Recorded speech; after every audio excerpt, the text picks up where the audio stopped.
What would you do if you were sent into the sky with just one wingman to face 60 enemy fighters, knowing your fuel might not even get you home? On October 24th, 1944. For one American pilot lived that nightmare, and what happened next became one of the most unbelievable dogfights in history, ending with his engine dying the exact second he landed.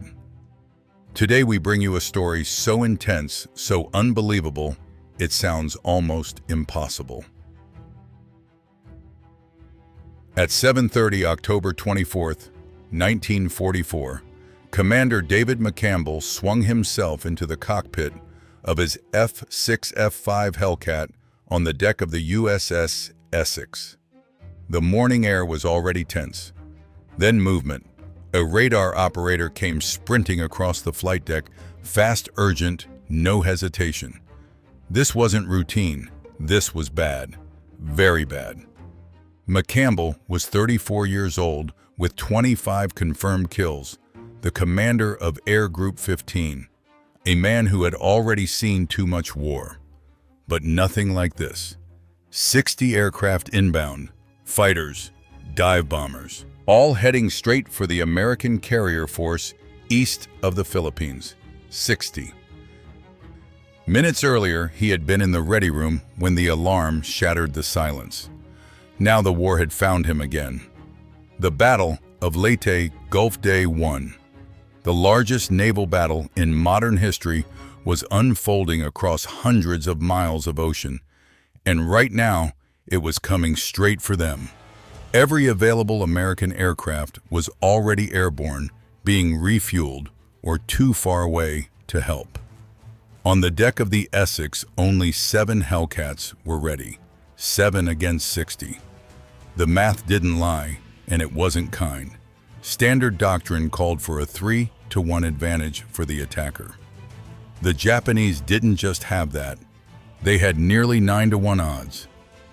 McCampbell didn't need a briefing to understand what that meant. He had been losing men for months. 11 pilots gone in just 3 months. Not numbers, names, faces, voices. Lieutenant Morrison shot down over Formosa. Ensign Caldwell killed during the Manila strikes. Lieutenant Commander Harris missing after Taiwan. Gone, all of them. And McCampbell had written the letters. Every single one. Now the Japanese were coming again, throwing everything they had left, while the Americans were running out of experienced pilots to stop them. The Essex was exposed. The other carriers of Task Group 38.3 had already launched their patrols, but they were stretched thin across 60 miles of ocean. Too much space, not enough planes. McCampbell glanced down at his fuel gauge. Half full. Not enough time to top off. Not enough time for anything. Enemy formation 22 miles out. Closing fast. 200 knots. He did the math instantly. 6 minutes. That's all he had. 6 minutes before those bombers were in range. 6 minutes before flight decks turned into fire. His Hellcat was armed 6 .50 caliber Browning machine guns, 400 rounds each, 2,400 rounds total, enough to fight, not enough to waste. The Pratt and Whitney R2800 engine roared to life beneath him, 2,000 horsepower, shaking the aircraft alive and hungry. He looked across the deck, one Hellcat spinning up, then another. Lieutenant Rushing, Lieutenant Hayes, Lieutenant Johnson. 3 more pilots being rushed into position as ground crews moved with desperate speed. 7 planes, 7 men. Against 60, McCampbell tightened his grip on the controls. He was the Air Group commander. The decision was his. Send all 7 fighters straight into the formation, hit hard, hit fast. Try to break them before they reach the fleet. Or split the force cover. More angles, take more risks. The manual was clear. Never divide your fighters when outnumbered. But the manual was written for situations that made sense. This wasn't one of them.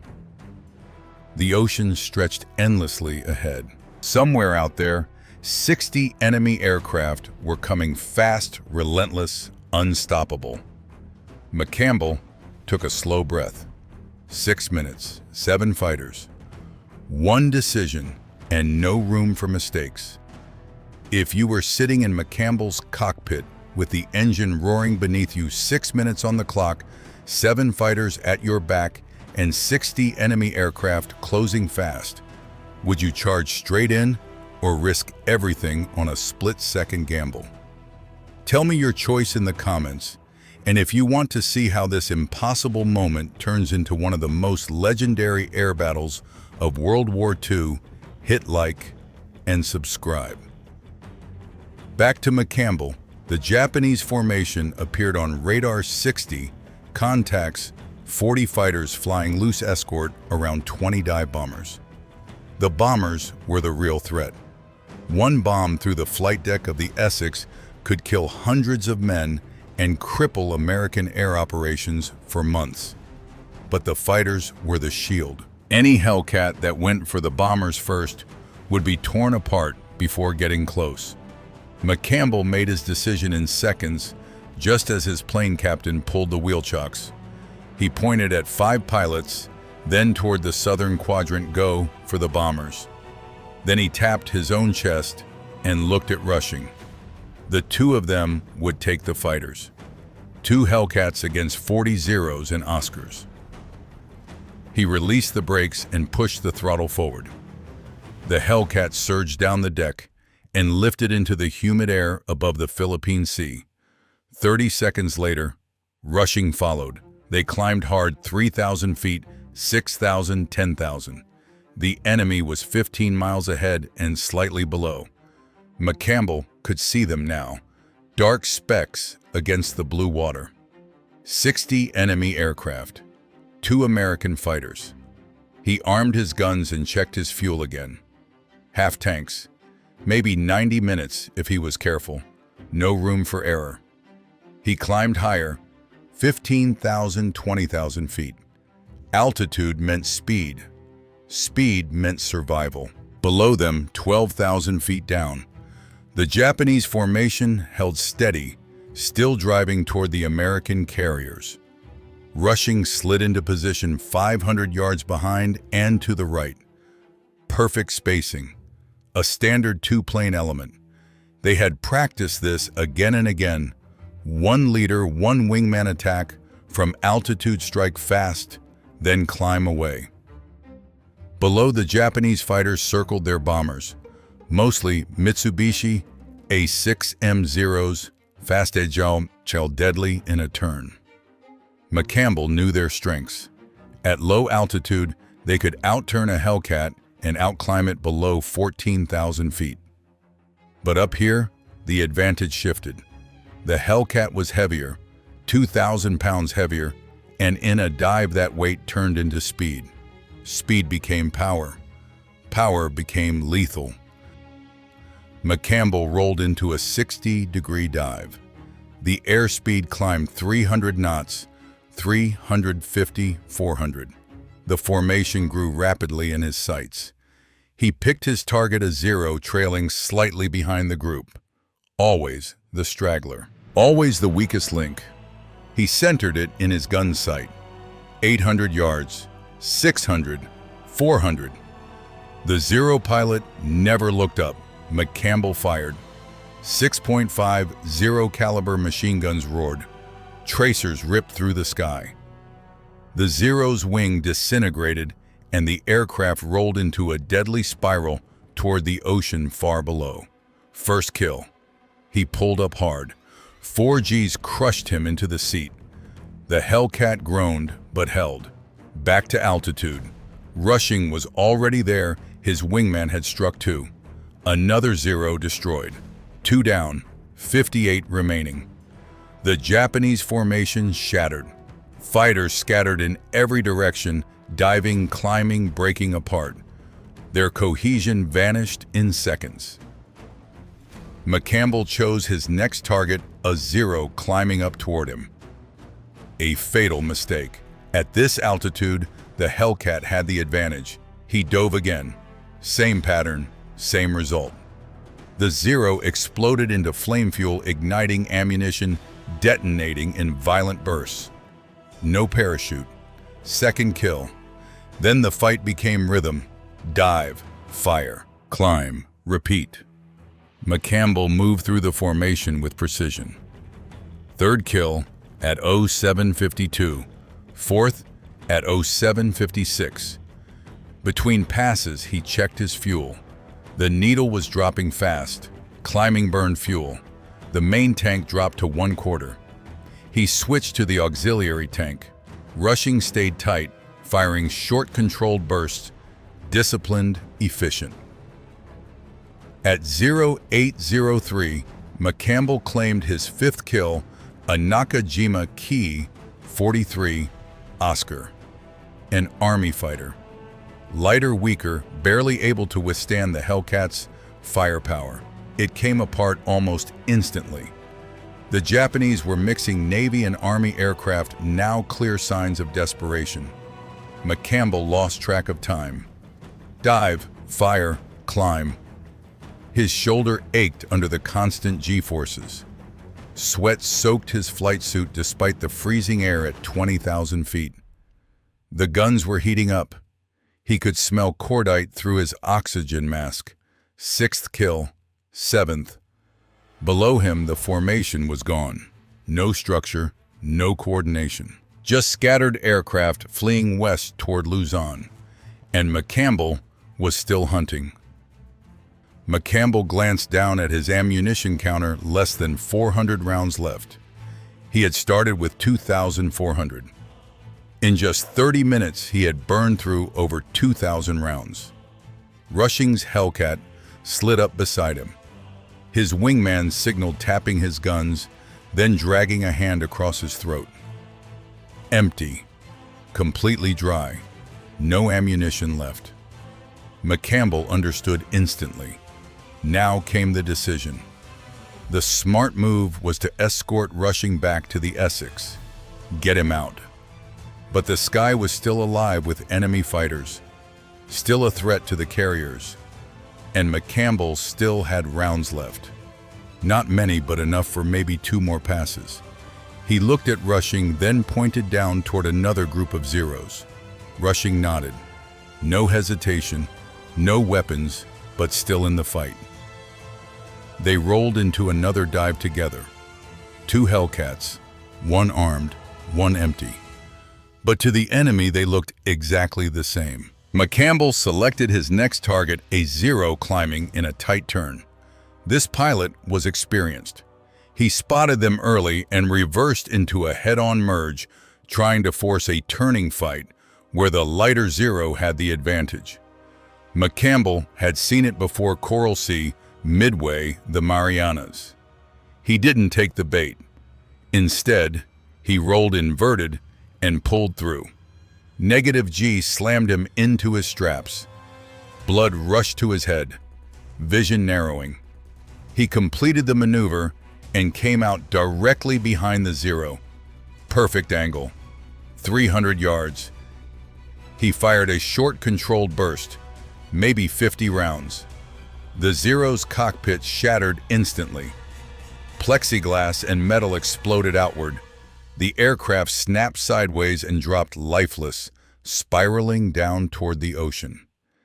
8th kill. Just one more to make history. McCampbell pulled back into a climb, but something felt wrong. The Hellcat was sluggish, heavy. The engine coughed, cylinder head temperature climbing into the red. He had been at full throttle for over 40 minutes. Even the rugged R2800 had limits, especially in the tropical heat at 20,000 feet.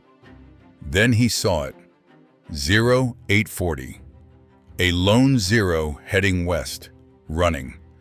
The pilot had had enough. McCampbell rolled into his final dive. The Zero pilot spotted him and pushed down, trying to escape. The wrong move. Nothing the Japanese had could outdive a Hellcat. McCampbell closed fast 400 yards, 300, 200. He placed the gun sight on the engine cowling and squeezed the trigger. His last burst. Tracers walked up the fuselage. The engine seized. Black smoke poured out. The Zero pitched forward into a steep dive and vanished into the clouds below. 9th kill. 9 enemy aircraft destroyed in 90 minutes. A single mission record, one no other Navy pilot would match during the war. For the first time since takeoff, McCampbell reached for his radio. He keyed the mic and called the Essex, his voice calm, almost unreal after what had just happened. 9 confirmed kills. Silence. Then the radio operator came back unsure. Say again. McCampbell didn't hesitate. 9 confirmed. Where are you watching this from? Right now. Are you in the United States, Vietnam, the UK, Australia, Canada, or somewhere else? Drop your country and city in the comments. I read them all, and I'd love to see how far this story of McCampbell has reached across the world. He checked his fuel gauge, and for the first time that morning, David McCampbell felt a cold wave of fear. The main tank was empty, completely dry. The auxiliary barely showed an eighth. Maybe 20 gallons left. Maybe 30 minutes of flight time if he pulled the engine back and treated it gently. He looked up. To the west, the coastline of Luzon stretched across the horizon. That was where the Japanese were running. And that's when it hit him. He had chased them too far. Nearly 100 miles from the fleet. 100 miles out. 30 minutes of fuel. The math didn't work. He eased the throttle back to 1,800 revolutions per minute. The Hellcat shuddered, the powerful engine now forced into restraint after nearly an hour of full combat power, but it held barely. Rushing slid up beside him, signaling, pointing at his fuel gauge, then shaking his head. Empty. Both of them were now flying on fumes. McCampbell turned east immediately. No more fighting. Now it was about getting home. He held his altitude carefully. Every 1,000 feet meant about 2 miles of glide. He was at 18,000 feet, maybe 36 miles if the engine quit. He needed 60. Behind them, the Philippine coast faded into haze. Ahead, nothing but open ocean. Deep, cold water. Deadly water. He leaned the mixture, squeezing every last drop from the system. The needle touched empty. The engine coughed once, then again the aircraft shuddering violently before somehow stabilizing. It was running on vapor now, on whatever fuel remained in the lines.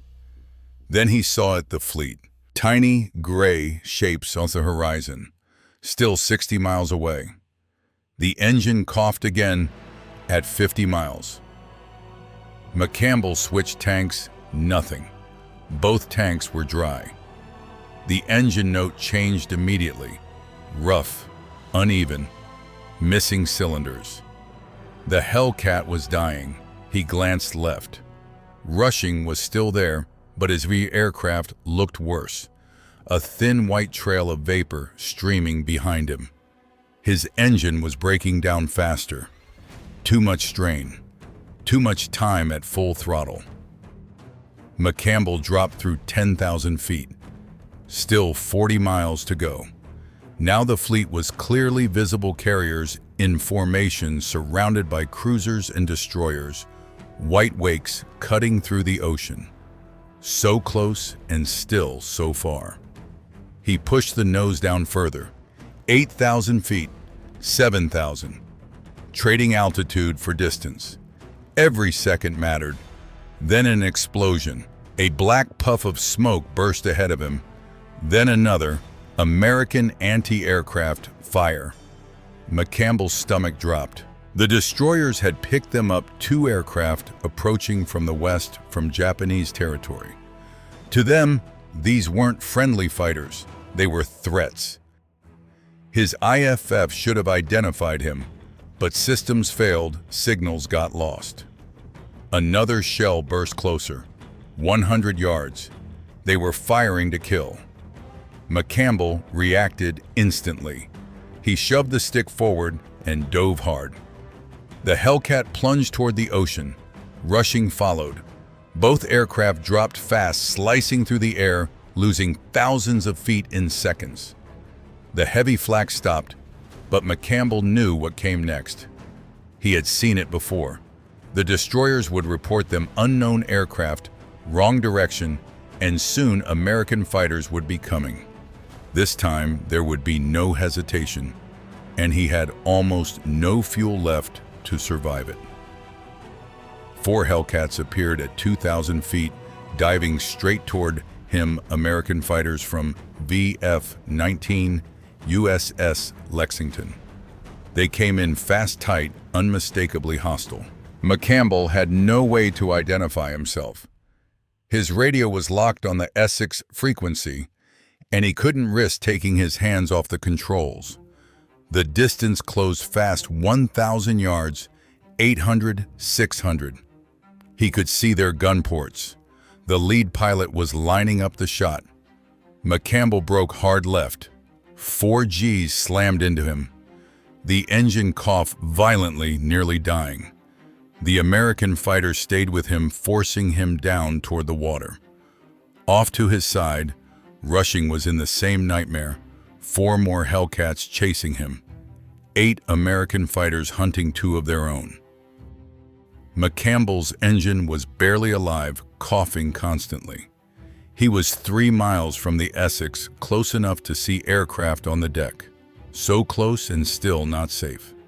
The fighters behind him closed to 400 yards, 300, then suddenly the lead fighter broke off. No warning, no explanation. One by one, the others peeled away. Rushing's pursuers did the same. The danger vanished as quickly as it came. Then the engine quit. 2 miles from the Essex. Complete power loss. The propeller spun uselessly. He was gliding now 120 knots, 1,000 feet of altitude. He did the math instantly. He wouldn't make it. Then he saw it, USS Langley off his right wing, smaller than the Essex, but her deck was clear. He turned toward her. No power, no second chance. The carrier steamed into the wind. He dropped to 800 feet 1 mile out, 700, 600. He lowered the landing gear, just enough hydraulic pressure left. He kept the flaps up to preserve glide. Committed. The Langley rushed toward him. The landing signal officer waved frantically, too fast, wrong angle, but McCampbell ignored it. There was no adjustment left. Only gravity. 500 feet. Half a mile. He was going to make it barely. The Hellcat crossed the stern at 50 feet. The LSO dove for cover as the gear cleared the deck edge by inches. Then impact. A hard, violent landing. The tail hook caught the number 3 wire. Perfect. The aircraft slammed to a stop in seconds. 8 Gs forward. At that exact moment, the engine died completely. Deck crew rushed in, but the tail hook wouldn't release, no hydraulic pressure. Sailors had to free it by hand, while McCampbell sat there, staring at a fuel gauge reading absolute 0. 30 seconds later, Rushing landed, catching the wire as his engine died on rollout. 2 Hellcats, both out of fuel, both barely holding together. Inspection confirmed it.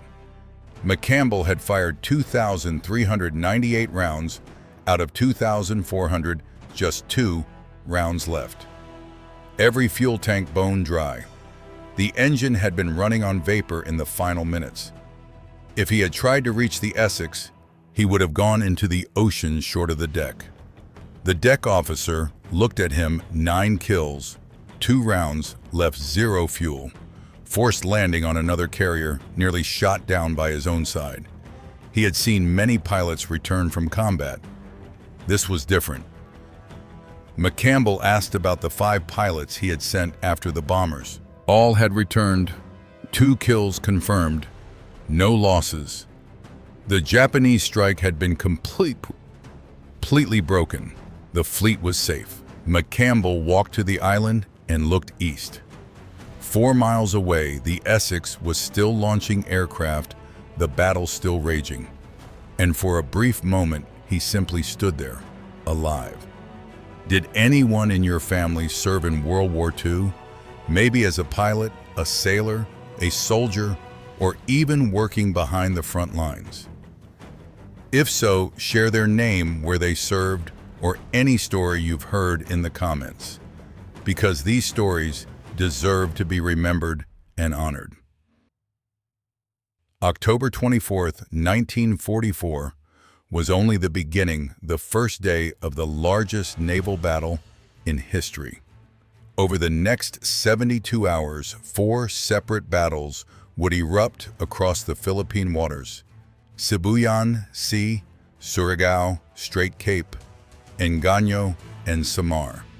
More than 200,000 naval personnel. Fleets moving in every direction.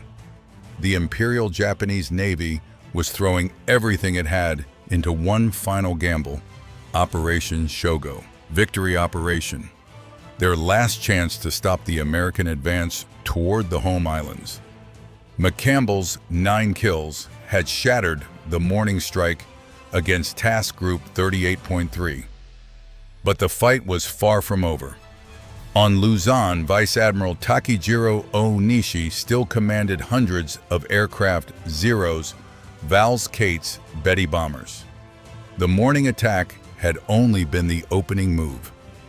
2 more waves would launch before sunset, 50 to 60 aircraft each. The American carriers would be under constant attack. On the deck of the USS Langley, a medical corpsman approached McCampbell. Standard procedure: pulse blood pressure, oxygen system check, questions about vision and dizziness. McCampbell passed. No injuries. But his hands were shaking. Adrenaline crash. Normal after 90 minutes of continuous combat. A deck officer handed him a message from the Essex: return immediately. A destroyer would transfer him back. McCampbell glanced at Rushing. His wingman sat on the wing of his Hellcat, exhausted. 24 years old, 6 kills that morning, 15 between them. More aircraft destroyed in one mission than many squadrons achieved in weeks. Rushing would earn the Navy Cross. But right now, he just looked drained. The transfer took 20 minutes through rough seas. The whaleboat rose and fell as it approached the towering side of the Essex. McCampbell grabbed the ladder and climbed up to the deck. An officer was waiting. No rest. He was needed in the intelligence center immediately. Deep inside the ship, the war covered every wall. Maps filled with red and blue markers. The Battle of Leyte Gulf unfolding in real time. McCampbell stepped closer.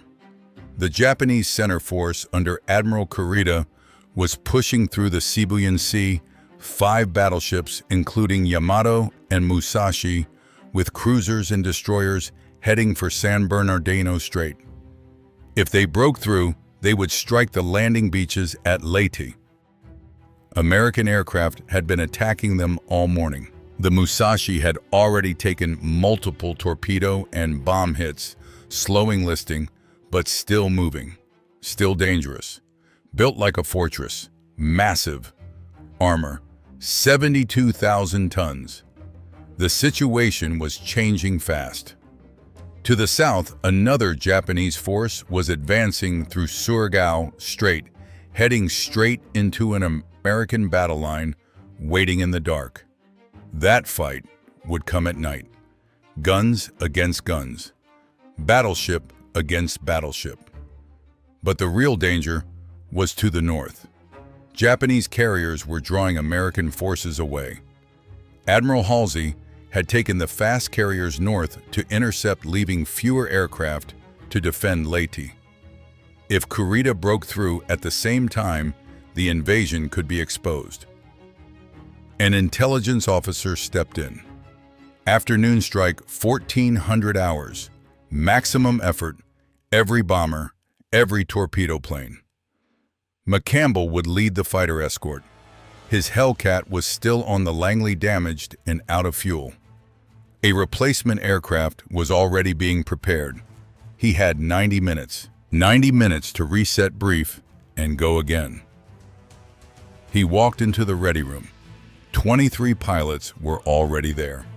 Some had flown combat air patrol. Others had attacked the Japanese fleet. Lieutenant Commander Rigg had led the torpedo strike on the Musashi, 8 hits confirmed. The massive battleship was still afloat, still moving.